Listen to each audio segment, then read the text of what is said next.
Hello dear students, आपका welcome है हमारे channel physics numerical problems and solutions में।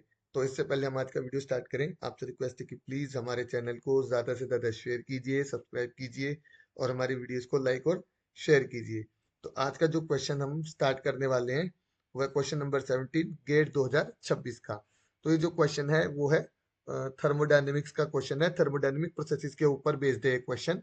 इस क्वेश्चन में दिया गया है कि आपके पास एक ऑटो साइकिल है आइडियल गैस इंजन के लिए, जिसमें दो तरह के प्रोसेसेस हैं। एक क्वाजिस्टेटिक एडियाबेटिक प्रोसेस है और दूसरा क्वाजिस्टेटिक आइसोकोरिक प्रोसेस है। तो हमें बताना है इन दोनों प्रोसेसेस के लिए हमारे पास कौन सा करेक्ट टीएस डायग्राम हमारे पास यहाँ रहेगा। तो सबसे पहले हम समझ लेते हैं कि क्वाजिस्टेटिक प्रोसेस है क्या। तो क्वाजी स्टैटिक जो प्रोसेस होते हैं ये वो थर्मोडायनेमिक प्रोसेसर होते हैं जो बहुत स्लो होते हैं। मतलब थर्मोडायनेमिक प्रोसेसेस वैसे तो फास्ट होते हैं, बट अगर हम क्वाजिस्टेटिक की बात करें तो ये प्रोसेस क्या होता है, इनका जो प्रोसेस होता है ये बहुत इन्फिनेटली स्लो होते हैं, बहुत ज्यादा स्लो होते हैं। और इसीलिए हम इनको रिवर्सिबल भी बोलते हैं, क्योंकि रिवर्स भी हो सकते हैं ये। तो क्वाजिस्टेटिक अगर कोई भी प्रोसेस एडियाबैटिक हो, आइसोकोरिक हो, आइसोबैरिक हो, आइसोथर्मल हो, कोई भी एडियाबैटिक प्रोसेस अगर वो आइसोस्टैटिक है, दैट मीन्स वो इनफाइनाइट स्लो है, बहुत ही एक्सट्रीमली स्लो प्रोसेस वो है। बाकी कोई डिफरेंस नहीं है प्रोसेस के अंदर। दूसरा, एडियाबेटिक प्रोसेस क्या होता है? एडियाबेटिक प्रोसेस में क्या होता है, आपका किसी तरह का कोई हीट चेंज नहीं होता। डेट मीन्स डी क्यू हमारा यहाँ पे क्या रहता है, जीरो। डी क्यू क्या हमारा रहेगा, जीरो, क्योंकि एडियाबेटिक प्रोसेस के अंदर हीट चेंज नहीं होता। तो अगर डी क्यू हमारा जीरो है तो डी क्यू का फॉर्मूला हमारे पास क्या होता है, D Q is equal to होता है हमारे पास टी डी एस। ओके, अब हम यहाँ डीएस निकाल लेते हैं। यहाँ से डीएस का हमारे पास फॉर्मूला कितना आ गया, यहाँ से डी क्यू बाय टी। तो एस कितना आ जाएगा हमारे पास यहाँ पे, डीएस हमारा जीरो आ गया, डेट मीन्स अगर टी क्यू हमारा जीरो है तो एस कितना आ जाएगा, कांस्टेंट आ जाएगा जब हम इंटीग्रेशन करेंगे। तो इसका मतलब हमारे पास क्या है कि जो पहला प्रोसेस है वो हमारा क्या रहेगा, एडियाबेटिक, जो पहला क्वाजी एडियाबेटिक प्रोसेस है उसमें क्या है, एस का वैल्यू कांस्टेंट है, टेम्परेचर पर डिपेंड नहीं कर रहा।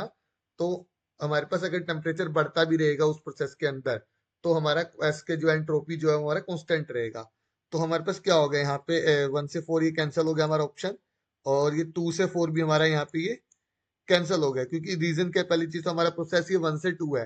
तो 1 से 2 में हमारा सही जा रहा है, बिल्कुल ठीक जा रहा है दोनों में, ए ऑप्शन और सी ऑप्शन दोनों यहाँ पे हमारे एडियाबेटिक के अकॉर्डिंग करेक्ट हो गए। ओके, अब आते हैं हम आइसोकोरिक प्रोसेस पे। आइसोकोरिक प्रोसेस में क्या होता है, हमारे पास वॉल्यूम कांस्टेंट होता है हमारे पास। आइसोकोरिक में क्या होता है, वॉल्यूम कांस्टेंट होता है, यानी कि हमारे पास वॉल्यूम में किसी तरह का कोई चेंज नहीं होता। आइसोकोरिक में डीवी हमारा जीरो होता है और वॉल्यूम हमारा कांस्टेंट होता है। यहाँ पे कांस्टेंट लिख लेते हैं इसको।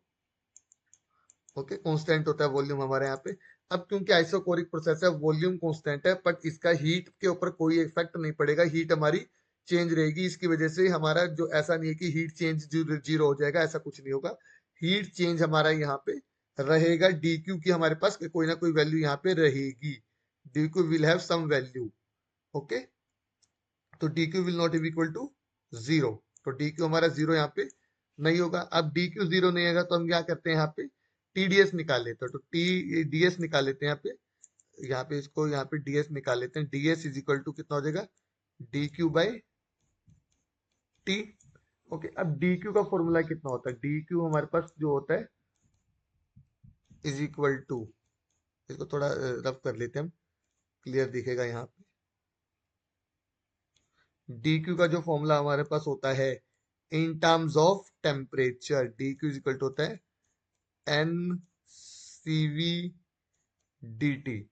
तो यहाँ पे क्या, डी टी हमारा चेंज इन टेम्परेचर है, सी वी क्या, specific heat at constant volume, N is the number of moles.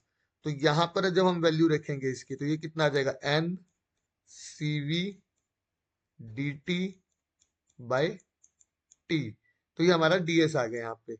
तो अब एस हम निकालते हैं, यहाँ पे एस कितना आ जाएगा हमारे पास, एन सी वी, और इसका जब इंटीग्रेशन करेंगे तो आ जाएगा हमारे पास ये एल एन टी, यानी कि एस जो है हमारा डायरेक्टली प्रोपोर्शनल है एल एन टी के। तो ये लीनियर ग्राफ नहीं देगा हमें, देखिए जैसे कि हमारे पास यहाँ पे 2 से 3 में क्या आ जा रहा है, टी हमारा जो एंट्रोपी हमारा वो क्या है, टी के साथ लीनियर रिलेशन में है यहाँ पे।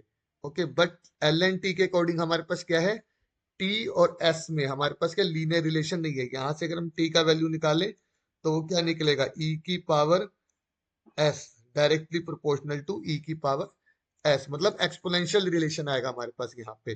तो इसलिए हमारे पास जो 2 से थ्रू है वो क्या जाएगा, कर्व जाएगा यहाँ पे हमारे पास, और ये वाला जो ऑप्शन हमारा वो कैंसिल हो जाएगा, गलत हो जाएगा, ऑप्शन नंबर ए आएगा। तो जो ये वाला टीएस डायग्राम है ये हमारा फॉलो करेगा दो क्वाजिस्टेटिक एडियाबेटिक प्रोसेस एंड दो क्वाजिस्टेटिक आइसोकोरिक प्रोसेस को। तो डियर स्टूडेंट्स, आई होप आपको ये समझ में आया होगा क्वाजिस्टेटिक प्रोसेसेस कौन से होते हैं और एडियाबेटिक और आइसोकोरिक प्रोसेसेस में हम क्या करते हैं। और यहाँ पर भी आपको अच्छे से समझ में आएगा कि हम किस तरह से यहाँ से किस तरह से एंट्रोपी को निकाल सकते हैं। तो डियर स्टूडेंट्स, प्लीज आपसे रिक्वेस्ट है कि हमारे चैनल को शेयर कीजिए, सब्सक्राइब कीजिए और हमारी इस वीडियो को ज्यादा से ज्यादा शेयर कीजिए और लाइक कीजिए। इससे हमें और मोटिवेशन मिलेगा आपको इसी तरह की वीडियोस लाने के लिए। और अगर आपको कोई भी क्वेश्चन नहीं आ रहा है तो प्लीज उसको हमारे कमेंट सेक्शन में पोस्ट करें, हम आप उसको solution with in 24 hours free of